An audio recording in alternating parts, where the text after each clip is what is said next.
آپ کی یہ بات سنکر حضرت حلیمہ سعدیہ رضی اللہ عنہا اور بھی فکر مند ہو گئیں۔ انہوں نے فرمایا، بیٹا شیر بہت خوفناک ہوتا ہے، اس کے پاس جانا ٹھیک نہیں، میں آپ کو کسی بھی حالت میں خطرے میں نہیں ڈال سکتی۔ مگر روایتوں میں ذکر ملتا ہے کہ آپ نے اپنی امی جان کو تسلی دی اور ان کا ہاتھ تھام کر جنگل کی طرف چل پڑے۔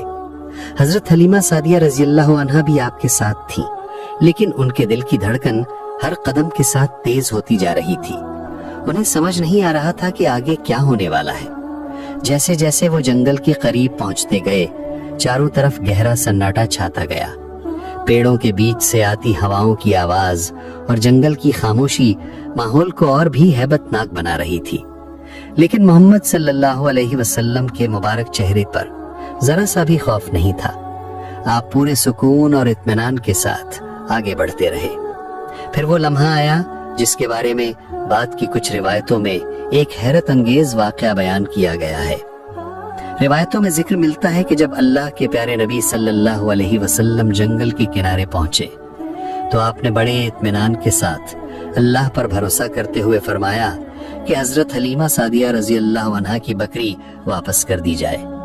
ابھی آپ کے مبارک الفاظ پورے بھی نہیں ہوئے تھے کہ جنگل کے اندر اچانک ہلچل شروع ہو گئی۔ چاروں طرف سے ایسی آوازیں آنے لگیں کہ حضرت حلیمہ سعدیہ رضی اللہ عنہا کا دل زور زور سے دھڑکنے لگا۔ کچھ ہی لمحوں بعد کئی شیر جنگل کے اندر سے نکل کر سامنے آ گئے، مگر حیرت کی بات یہ تھی کہ ان کے ساتھ وہی بکری بھی تھی جو بالکل صحیح سلامت نظر آ رہی تھی۔ روایت میں آتا ہے کہ وہ شیر پوری تعظیم اور ادب کے ساتھ آپ کے قریب آ کر ٹھہر گئے۔ یہ منظر دیکھ کر حضرت حلیمہ سعدیہ رضی اللہ عنہا حیرت میں ڈوب گئیں۔ انہیں اپنی آنکھوں پر یقین نہیں آ رہا تھا۔ پھر روایتوں میں بیان کیا جاتا ہے کہ آپ نے شیروں کی طرف دیکھ کر فرمایا، کیا تمہیں معلوم نہیں تھا کہ یہ بکری ہماری ہے؟ پھر تم اسے کیوں لے گئے؟ روایت کے مطابق شیروں نے بڑے ادب سے عرض کیا، یا رسول اللہ، ہمیں معلوم تھا کہ یہ بکری آپ کی ہے، ہم نے اسے کسی ظلم کے ارادے سے نہیں لیا، ہمیں تو صرف آپ کے دیدار کی تمنا تھی۔ ہم چاہتے تھے کہ آپ اس جنگل میں تشریف لائیں، کیونکہ آپ کے آنے سے یہ جگہ بھی برکت اور سکون سے بھر جاتی ہے۔ بکری تو بس ایک ذریعہ تھی، ہمارا اصل مقصد تو آپ کے دیدار کی سعادت حاصل کرنا تھا۔ یہ الفاظ سن کر حضرت حلیمہ سعدیہ رضی اللہ عنہا کی آنکھوں سے بے اختیار آنسو بہ نکلے۔ وہ حیرت اور عقیدت کے ساتھ یہ منظر دیکھتی رہیں کہ جنگل کے درندے بھی ادب سے جھکے کھڑے ہیں۔ روایت میں آگے آتا ہے کہ شیروں نے عرض کیا، یا رسول اللہ، اگر ہم سے کوئی گستاخی ہو گئی ہو تو ہمیں معاف فرما دیجیے۔ اس پر آپ نے بڑی نرمی سے فرمایا، جاؤ، اللہ تمہیں سلامت رکھے، لیکن یاد رکھنا کسی پر ظلم مت کرنا۔ اس کے بعد روایتوں کے مطابق وہ شیر واپس جنگل کی طرف لوٹ گئے اور چاروں طرف پھر وہی خاموشی چھا گئی۔ حضرت حلیمہ سعدیہ رضی اللہ عنہا اپنی بکری کو سینے سے لگائے کھڑی تھیں اور ان کے دل میں اپنے پالنے والے رب کا شکر اور اپنے ننھے محمد صلی اللہ علیہ وسلم کے لیے محبت پہلے سے کہیں زیادہ بڑھ چکی تھی۔ لیکن یہ واقعہ یہی ختم نہیں ہوا تھا۔ کچھ سال بعد مکہ مکرمہ پر ایک ایسا سخت وقت آیا جس نے پورے شہر کو بے بس اور پریشان کر دیا۔ روایتوں میں ذکر ملتا ہے کہ جب اللہ کے پیارے نبی صلی اللہ علیہ وسلم کی عمر مبارک تقریباً 9 سال تھی، اس وقت مکہ مکرمہ کی سرزمین پر ایک بہت سخت اکال آ پڑا۔ بارش کا سلسلہ پوری طرح رک چکا تھا، آسمان دن رات بالکل صاف رہتا اور بادلوں کا نام و نشان تک نظر نہیں آتا تھا۔ زمین سوکھ کر بنجر ہو چکی تھی، کھیت اجڑ گئے تھے، کنویں اور چشمے بھی خشک ہونے لگے تھے۔ لوگ دور دور سے پانی لاتے، لیکن وہ بھی دن بدن کم ہوتا جا رہا تھا۔ حالات اتنے مشکل ہو گئے کہ ہر گھر میں فکر اور بے بسی کا ماحول تھا۔ بچوں کی پیاس، جانوروں کی حالت اور سوکھی ہوئی زمین دیکھ کر ہر دل پریشان تھا۔ جب یہ قحط سالی لمبی ہوتی چلی گئی تو قریش کے بڑے بڑے سردار ایک جگہ جمع ہوئے اور آپس میں مشورہ کرنے لگے۔ انہوں نے کہا، اگر حالات ایسے ہی رہے تو نہ ہمارے گھر بچیں گے، نہ ہماری اولاد اور نہ ہی ہمارے جانور۔ اب ہمیں اپنے رب کے سامنے جھک کر رحمت کی دعا کرنی ہوگی۔ اس زمانے کے رواج کے مطابق ایک بڑا برتن منگوایا گیا اور اسے جانور کے خون سے بھر دیا گیا۔ پھر ایک ایک کر کے تمام سردار آگے آئے، اپنے ہاتھ اس خون میں ڈبوئے اور عہد کیا کہ آج کی رات ہم سب خانہ کعبہ کے پاس جمع ہوں گے، اپنے رب سے بارش کی دعا کریں گے اور جب تک رحمت نہیں برسے گی وہاں سے نہیں ہٹیں گے۔ اگر ہماری دعا قبول نہ بھی ہوئی تو بھی اپنے اس عہد سے پیچھے نہیں ہٹیں گے۔ فیصلہ ہونے کے بعد سب اپنے اپنے گھر لوٹ گئے تاکہ رات ہونے پر پھر ایک ساتھ خانہ کعبہ کے پاس جمع ہو سکے۔ انہی لوگوں میں اللہ کے پیارے نبی صلی اللہ علیہ وسلم کے چچا حضرت ابو طالب بھی شامل تھے۔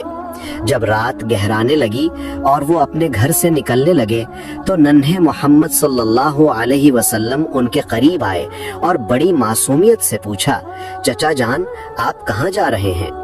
حضرت ابو طالب نے پیار سے اپنے بھتیجے کی طرف دیکھا اور فرمایا، میرے پیارے بھتیجے، مکہ کے حالات تم دیکھ ہی رہے ہو، ہر طرف پیاس اور پریشانی ہے۔ آج ہم سب نے عہد کیا ہے کہ خانہ کعبہ کے پاس جا کر اللہ سے بارش کی دعا کریں گے۔ میں بھی اسی عہد کو پورا کرنے جا رہا ہوں۔ یہ سن کر آپ نے بڑی محبت سے عرض کیا، چچا جان مجھے بھی اپنے ساتھ لے چلیے۔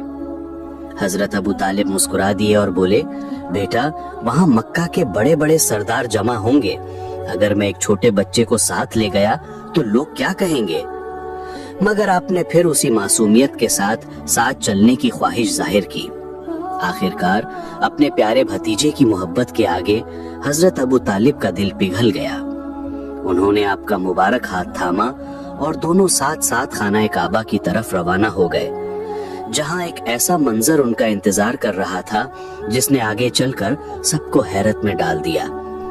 جب حضرت ابو طالب اپنے ننھے بھتیجے محمد صلی اللہ علیہ وسلم کو ساتھ لے کر خانہ کعبہ کے قریب پہنچے تو وہاں قریش کے بڑے بڑے سردار پہلے ہی جمع ہو چکے تھے۔ روایتوں میں آتا ہے کہ ان کی تعداد 32 تھی۔ ان کے علاوہ مکہ کے بہت سے مرد، عورتیں، بزرگ اور بچے بھی وہاں پہنچ چکے تھے۔ ہر شخص کی نگاہ آسمان پر تھی اور ہر دل میں بس ایک ہی دعا تھی کہ کسی طرح اللہ اپنی رحمت نازل فرما دے۔ چاروں طرف ایسا ہجوم تھا کہ لگتا تھا مانو پورا مکہ خانہ کعبہ کے پاس جمع ہو گیا ہو۔ اسی دوران کچھ سرداروں کی نظر ننھے محمد صلی اللہ علیہ وسلم پر پڑی۔ وہ ایک دوسرے کی طرف دیکھنے لگے، پھر ان کی نگاہ حضرت ابو طالب پر جا ٹھہری۔ ان میں سے ایک نے ناراضگی کے ساتھ کہا، اے ابو طالب تم اس بچے کو یہاں کیوں لے آئے؟ یہاں مکہ کے بڑے بڑے لوگ جمع ہوئے ہیں، یہ جگہ بچوں کے آنے کی نہیں ہے۔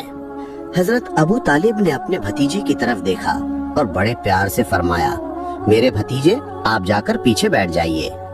اللہ کے پیارے نبی صلی اللہ علیہ وسلم نے بنا کچھ کہے ادب کے ساتھ ان کی بات مان لی اور خاموشی سے پیچھے جا کر بیٹھ گئے۔ اس کے بعد تمام سردار خانہ کعبہ کے اور قریب آ گئے۔ سب نے اپنے ہاتھ اٹھائے اور پورے درد کے ساتھ اپنے رب سے دعا مانگنی شروع کر دی۔ کوئی رو رو کر فریاد کر رہا تھا، کوئی خانہ کعبہ کی دیواروں سے لپٹا ہوا تھا اور کوئی آسمان کی طرف ہاتھ اٹھا کر رحمت کی التجا کر رہا تھا۔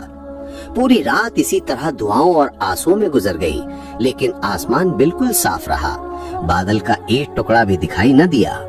صبح ہو گئی، سورج نکل آیا اور اس کی تپش بڑھتی چلی گئی۔ زمین پہلے سے زیادہ گرم ہو گئی، پھر بھی وہ لوگ اپنی جگہ سے نہیں اٹھے۔ وہ بار بار اپنے رب سے بارش کی دعا کرتے رہے۔ دھوپ اتنی تیز تھی کہ کئی لوگ پسینے سے تر ہو گئے، کچھ کی طاقت جواب دینے لگی اور کچھ لڑکھڑا کر زمین پر بیٹھ گئے، لیکن کسی نے اپنا عہد نہیں توڑا۔ تبھی اچانک حضرت ابو طالب کو محسوس ہوا کہ کوئی پیچھے سے ان کا کپڑا کھینچ رہا ہے۔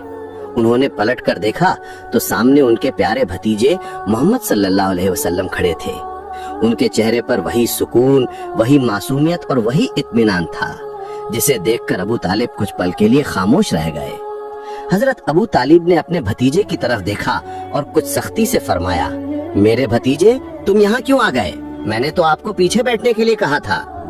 ننھے محمد صلی اللہ علیہ وسلم نے بڑی ادب اور نرمی سے عرض کیا، چچا جان اگر آپ اجازت دیں تو مجھے بھی اپنے رب سے دعا کرنے دیجیے، اللہ چاہے گا تو ہم پر رحمت نازل فرما دے گا۔